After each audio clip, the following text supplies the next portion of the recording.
Hello, good morning दोस्तों। GS लाजी channel में आपका स्वागत है। आइए हम एक नए सेशन की ओर आगे बढ़ते हैं।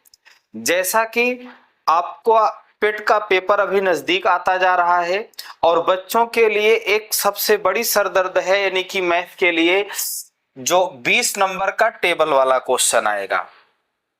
यानी कि वैसे तो मैथ कुल 25 क्वेश्चन है आपका, लेकिन यह है कि 20 क्वेश्चन आपका टेबल से यानी 5-5 के पेयर में आएगा, जिसमें पाई चार्ट, दंड आरेख, ग्राफ और टेबल वाले सवाल पूछे जाते हैं।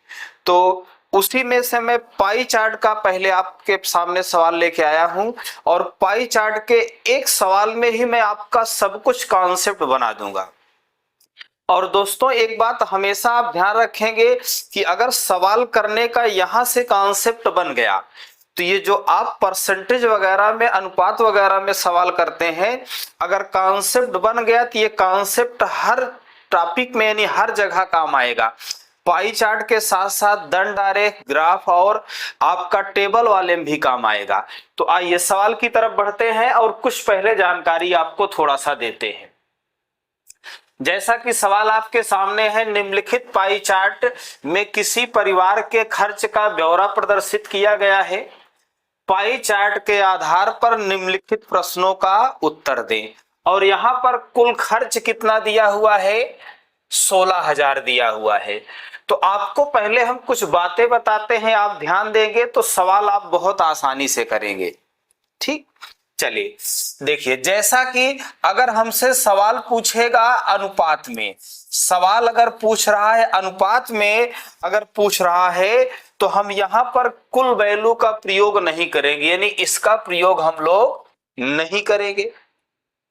इसी तरीके से सवाल अगर प्रतिशत में पूछेगा, प्रतिशत में पूछेगा तो भी हम कुल वैल्यू का प्रयोग नहीं करेंगे।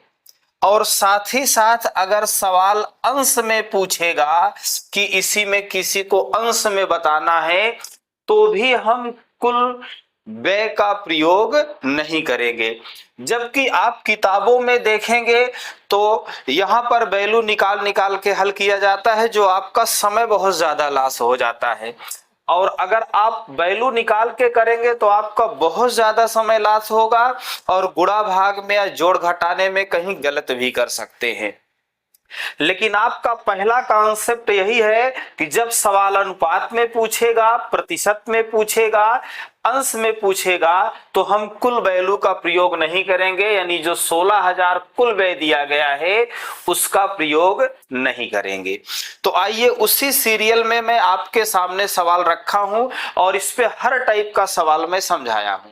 चलिए देखिए, पहला सवाल है आपका, भोजन तथा परिवहन पर व्यय का अनुपात। तो अब यहां पर आप क्या है कि भोजन और परिवहन पर आप व्यय मत निकालिए, क्योंकि जब अनुपात में पूछा है तो मैंने अभी अभी बताया कि आप कुल वैल्यू का प्रयोग नहीं करेंगे, डायरेक्ट निकालेंगे। तो चलिए, यहां पर भोजन और परिवहन पर व्यय का अनुपात पूछा है तो आप देखिए भोजन पर कितना व्यय है तो आप बताएंगे 30%, और परिवहन पर कितना व्यय है 12%। तो इसी का रेशियो निकाल लीजिए, 6-5 और 6 दूना 12, यानी ऑप्शन कौन सा होगा? ए नंबर। अगला सवाल है उसी तरीके से आपका, फुटकर तथा कपड़े पर कुल व्यय का किराए के व्यय से अनुपात। यहां पर देखिए कह रहा कि फुटकर और कपड़े पर कुल व्यय, तो आप देखिए यहां पर जैसे इस तरीके से कह रहा फुटकर और प्लस कपड़े का कुल व्यय के साथ किराए के व्यय का अनुपात बताना है। किसका? किराए के व्यय का अनुपात। तो आप देखेंगे तो फुटकर का कितना है तो आप देखेंगे फुटकर का 10% है, और किराए पर कितना है तो किराए पर 25% है। तो इन दोनों के कुल व्यय का, नहीं, फुटकर का दिया गया है, यहां पर फुटकर का दिया गया है कितना है, यानी कि 10%, और कपड़े का कितना दिया गया है 5%। तो इनका कुल व्यय कितना हो जाएगा? 10 और 5, 15 और इसका किराए के व्यय से अनुपात बताना है। तो खैर इतना हमें विस्तार में नहीं करना था, हम डायरेक्ट कर लेते यहां से। फुटकर और कपड़े का कुल व्यय कितना हो गया 15 और इसका 25, रेशियो बना लीजिए 5 तिहाई 15 और 5 25, यानी कि आपका कौन सा ऑप्शन हो जाएगा, सी नंबर तीसरा। आइए अगले सवाल की तरफ बढ़ते हैं। किराए पर किया गया व्यय कितने अंश के केंद्रीय कोण को दर्शाता है। तो इसका मैं एक साधारण ट्रिक आपको बता रहा हूं और आप इसमें दोनों तरीके से कर सकते हैं, अंश को परसेंट में और परसेंट को अंश में आसानी से बदल सकते हैं। आइए पहला सवाल है, मैं बेसिक से समझाता हूं। अगर प्रतिशत में बात करते हैं तो कुल कितना है 100%। अगर ये सब को जोड़ा जाएगा तो कितना आएगा 100%। जबकि यही अगर आप अंश में देखेंगे तो कुल ये कितने अंश को दर्शाएगा टोटल, तो आप कितना बताएंगे 360 अंश, क्योंकि कुल कितने अंश को दर्शाता है 360 अंश को। यानी कहने का मतलब 100% बराबर कितना है 360 अंश है, तो इसे डिवाइड कर देंगे और जब 10 से डिवाइड करेंगे तो 1% बराबर कितना आ जाएगा 3.6 अंश। यानी कि 1% बराबर कितना आ गया 3.6 अंश। तो साधारण सा ट्रिक आपके पास है कि अगर हमें प्रतिशत को अंश में बदलना है तो 3.6 का गुणा करना है। कोई भी सवाल हो, कैसा भी सवाल हो, अगर प्रतिशत को अंश में बदलना है तो 3.6 का हम लोग क्या करेंगे, गुणा करेंगे। तो ये आप समझ चुके हैं। तो आइए अब सवाल की तरफ बढ़ते हैं। तो किसी का भी प्रतिशत में पूछेगा तो आप 3.6 का क्या करेंगे, यानी कि प्रतिशत को जब अंश में बदलना होगा तो 3.6 का गुणा कर देंगे जब भी प्रतिशत को अंश में बदलना होगा। तो चलिए देखिए, इसमें कहा गया है किराए पर किया गया व्यय कितने अंश केंद्रीय कोण को दर्शाता है। तो आप देख रहे हैं किराए पर कितना व्यय कर रहा है 25%, लेकिन आपसे पूछा कितने अंश को दर्शाता है ये, तो आप इसे जब अंश में बदलेंगे तो 3.6 का गुणा कर देंगे। गुणा कर दीजिए, 25 छक्का 150 जीरो आ जाएगा, यानी कुल कितना हो जाएगा 90 हो जाएगा, यानी कि दशमलव यहां लग जाएगा। तो यानी ये कितने अंश को दर्शाएगा 90 अंश को दर्शाएगा, यानी कि ऑप्शन कौन सा होगा, चौथा आपका। आइए और आगे बढ़ते हैं। परिवहन तथा कपड़े पर व्यय का केंद्रीय कोण, मतलब परिवहन तथा कपड़े दोनों का कह रहा है, दोनों को मिलाकर, यानी परिवहन और कपड़े दोनों पर मिलाकर कितने केंद्रीय कोण को दर्शाता है या केंद्रीय कोण कितना होगा। तो परिवहन और किसका, कपड़ों को मिलाकर आप देखें तो परिवहन का 12% है, कपड़े का 5%, तो दोनों मिलाकर कितना है 17% है। तो ये कितने केंद्रीय कोण को दर्शाएगा, तो इसी को 3.6 से क्या करेंगे, गुणा कर देंगे। चलिए सॉल्व करते हैं। अगर यहां देखें तो 6 सत्ते 42, लास्ट में कितना आएगा, दशमलव के बाद 2 आएगा। आपको पूरा गुणा करने की जरूरत भी नहीं है, यानी कितना आ जाएगा 97.2 अंश। कितना 97.2 अंश। अगर हम यहाँ लास्ट का अंक देखें तो 6 सत्ते 42, दशमलव के बाद 2 आएगा, मात्र एक ही ऑप्शन है। फिर भी गुणा कर लीजिए, आपका 97.2 आ गया। अगला सवाल है भोजन तथा बचत के केंद्रीय कोण का अंतर। तो कह रहा कि भोजन और किस पर, बचत के केंद्रीय कोण का अंतर। तो देखिए भोजन पर कितना खर्च है 30% और बचत पर कितना है, बचत कितनी है 18%। तो इसका अंतर निकालेंगे तो 12% आएगा और इसी को हमें अगर अंश में बताना है तो 12 में कितने का गुणा कर देंगे 3.6 का, अंश में बदल जाएगा। सॉल्व कर देते हैं। बर छंग 72 और बर तिहाई 36 और 7 कितना हो जाएगा 43, यानी कि 43.2 आ जाएगा, यानी आपका पहला आंसर सही हो जाएगा। फुटकर पर व्यय किराए पर व्यय का कितने प्रतिशत है? जैसा कि मैंने अभी आपको बता दिया कि जब आपसे क्या है अनुपात में पूछेगा, प्रतिशत में पूछेगा और अंश में पूछेगा तो हम कुल वैल्यू का प्रयोग नहीं करेंगे, और कुल वैल्यू 16,000 दे रखा था, यानी कुल व्यय जो दिया गया उसका प्रयोग बिल्कुल भी नहीं करना है। अगर आप करेंगे तो आपका टाइम खराब होगा, प्लस गलती करेंगे गुणा भाग में तो सवाल का जवाब भी गलत आएगा। आइए सवाल की तरफ बढ़ते हैं। कह रहा फुटकर पर व्यय, तो देखिए फुटकर पर कितना व्यय हो रहा है, तो 10% व्यय हो रहा है। फुटकर पर व्यय किराए पर व्यय का कितने प्रतिशत है, तो जो फुटकर पर व्यय है ये पूछ रहा है कि किराए पर व्यय का कितना परसेंट है, तो किराए पर कितना व्यय है 25, तो ये जो 10 है ये 25 का कितना परसेंट है, तो हम 25 से भाग दे देंगे और 100 से गुणा कर देंगे। सॉल्व कर लीजिए कितना आ जाएगा 40%, यानी ऑप्शन कौन सा होगा दूसरा। आपका सवाल क्या था कि जो फुटकर पर व्यय है यानी 10%, वो किराए पर व्यय का कितना परसेंट है, तो किराए वाले से भाग दे देना है।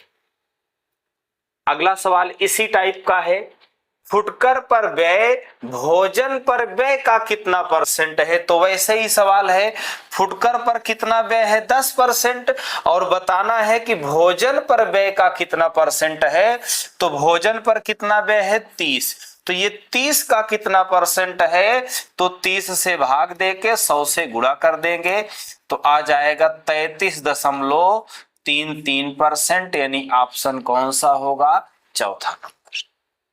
चलिए दोस्तों अगला सवाल देखते हैं। अगला सवाल है आपका भोजन पर किया गया व्यय किराए पर किए गए व्यय से कितने प्रतिशत अधिक है, तो ये भी सवाल आपके लिए ध्यान रखिएगा। जब ये सब सवाल पूछेगा तो हमें कुल वैल्यू का प्रयोग नहीं करना है, आपको कुल वैल्यू का प्रयोग ही नहीं करना है, आपको इसी चित्र से ही करना है। तो कह रहा भोजन पर किया गया व्यय किराए पर किए गए व्यय से कितना परसेंट ज्यादा है, तो भोजन की बात यहां की गई है, किराए की बात यहां की गई है। आप देख रहे हैं कितना परसेंट ज्यादा है, तो 5% ज्यादा है, लेकिन अगर आप जवाब दे देंगे 5%, तो 5% तो ऑप्शन में है ही नहीं, और साथ ही साथ 5% ये गलत जवाब भी है, क्योंकि इसने कहा है कि इससे कितना परसेंट ज्यादा है।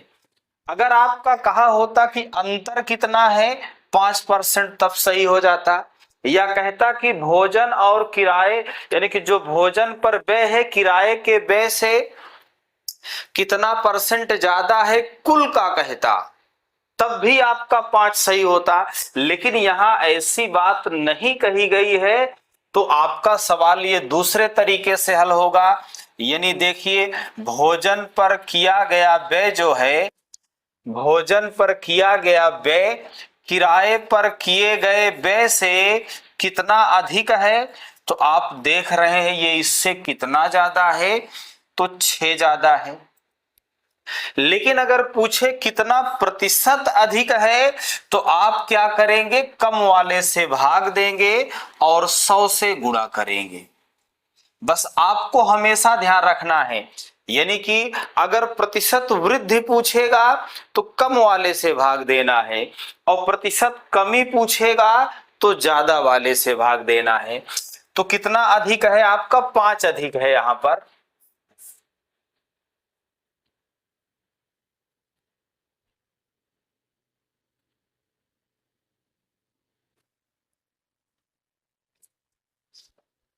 आइए दोस्तों अगले सवाल की तरफ बढ़ते हैं। अगला सवाल है आपका भोजन पर किया गया व्यय किराए पर किए गए व्यय से कितने परसेंट अधिक है। तो अगर आप सवाल का जवाब देखिए, भोजन पर किया गया व्यय किराए पर किए गए व्यय से कितने परसेंट ज्यादा है, तो आप देख रहे हैं यहां कितना परसेंट ज्यादा दिख रहा है 5%। लेकिन 5% तो ऑप्शन में है ही नहीं, और साथ ही साथ 5% गलत जवाब भी है, इसीलिए ऑप्शन में नहीं है। अगर आपसे ये पूछा होता कि भोजन और किराए पर व्यय का अंतर कितना परसेंट है, तब 5 सही है। या ये कहता भोजन पर किया गया व्यय किराए पर किए गए व्यय से कितना परसेंट ज्यादा है, वो भी कुल का, तब आपका ये सही होता। लेकिन इसमें ऐसा कुछ नहीं कहा कि कुल का, तो इसमें कहा भोजन पर किया गया व्यय किराए पर किए गए व्यय से कितना परसेंट अधिक है। तो चलिए देखिए, निकालिए आप पहले कितना अधिक है। तो भोजन पर किया गया व्यय किराए से कितना अधिक है, 5 अधिक है। लेकिन पूछ रहा है कितना प्रतिशत अधिक है, तो जब प्रतिशत वृद्धि पूछेगा तो इन दोनों में कम वाले से भाग देंगे, और प्रतिशत कमी पूछेगा तो ज्यादा वाले से भाग देंगे। ये बिल्कुल कॉन्सेप्ट आप बना के रखिए। प्रतिशत वृद्धि पूछेगा तो कम वाले से भाग देंगे, प्रतिशत कमी पूछेगा तो ज्यादा वाले से भाग देंगे, और 100 का गुणा कर देंगे। सॉल्व कर दीजिए, कितना आ गया 5, 5 से डिवाइड करोगे कितना आ जाएगा 20%, यानी कि ऑप्शन कौन सा हो जाएगा, दूसरा। आइए एक सवाल और इसी तरीके का देखिए। बचत परिवहन पर किया गया, यहां बचत कामा है, बचत कामा परिवहन पर किए गए व्यय से कितने परसेंट अधिक है। तो जो बचत है वो परिवहन पर किए गए व्यय से कितना परसेंट ज्यादा है। तो आप देखिए कितना अधिक है, तो आप बताएंगे कि 6 अधिक है। बचत क्या है, परिवहन से 6 अधिक है, लेकिन पूछ रहा है कितना प्रतिशत अधिक है, तो प्रतिशत वृद्धि पूछा है तो कम वाले से भाग देंगे और 100 से गुणा करेंगे। तो कितना आ जाएगा, ये 50% आ जाएगा, यानी ऑप्शन कौन सा होगा, तीसरा नंबर। आइए इसी तरीके से कमी वाले सवाल भी करते हैं।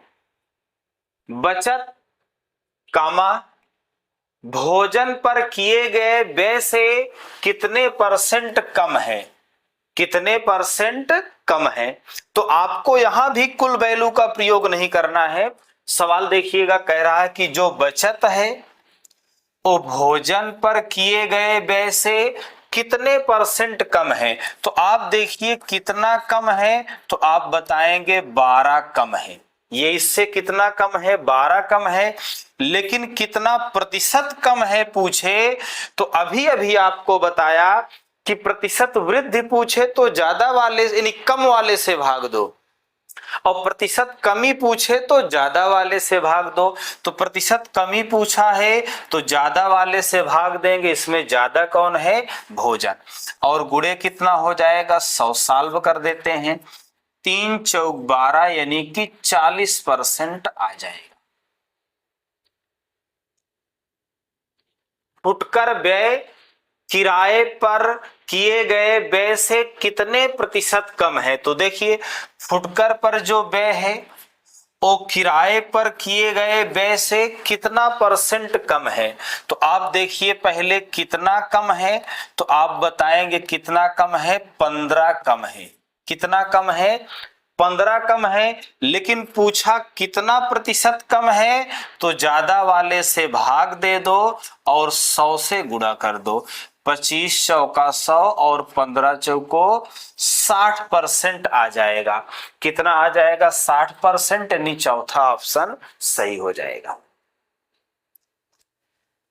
कपड़े तथा परिवहन पर किए गए व्यय में कितने प्रतिशत का अंतर है। तो देखिए अब ये आप डायरेक्ट कर सकते हैं। कितना, ये डायरेक्ट कर दीजिए, इतना हल करने की क्या जरूरत है। कपड़े और परिवहन पर, कपड़े और परिवहन पर किए गए व्यय में कितने परसेंट का अंतर है, तो 7% का, यानी कि 12 माइनस 5 यानी कि 7% का अंतर है। ठीक, अगला सवाल है, परिवहन और कपड़ों का कुल व्यय कितने रुपए है। तो देखिए आपका कुल व्यय यहां दे रखा है, लेकिन आपसे यहां पूछा किसका है, परिवहन प्लस कपड़े पर जो व्यय हुआ है वो कितना है। तो कुल आप देख रहे हैं कितना है, 16,000 है। कुल कितना है, व्यय 16,000 है, और कुल व्यय 16,000 में से परिवहन और कपड़े का कितना व्यय है, तो परिवहन और कपड़े को जोड़ेंगे तो 12 5 17% आएगा। तो हम इसी कुल का 17% निकाल लेते हैं, सॉल्व कर लेते हैं। अब यहां देखिए, अब गुणा करने के बजाय आप 16 का वर्ग प्लस 16, यहां देखिए 16 का वर्ग 256 होता है, इसी में 16 जोड़ दोगे तो कितना आ जाएगा आपका 272 और एक जीरो, यानी कि आपको खैर इतना करना ही नहीं था, एक जीरो आएगा लास्ट में, और सक्षम 42, यानी कि कौन सा ऑप्शन हो जाएगा, पहला। खैर छोटा गुणा था, कोई दिक्कत नहीं थी। 2720। अगला है कुल बचत ज्ञात कीजिए। आपको क्या ज्ञात करना है, कुल बचत ज्ञात करना है। तो आप देख रहे हैं कुल कीमत कितनी है, कुल व्यय कितना है, 16,000 है। तो कुल व्यय 16,000 है और बचत कितना है, 18%। तो इसी का हम 18% निकाल लेंगे, सॉल्व कर लीजिए। अब यहां देखिए, अब ज्यादा गुणा भाग भी नहीं करना है। आप देखिए एक जीरो रहेगा और 8 छंग 48 यानी कि 8 आएगा, यानी ऑप्शन कौन सा हो जाएगा, 2880। तो जब इसे हम गुणा करेंगे तो कितना आ जाएगा, 2880।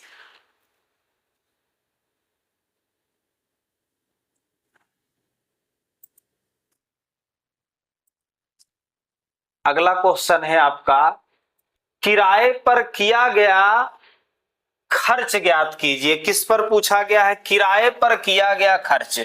तो देखिए कुल खर्च कितना है,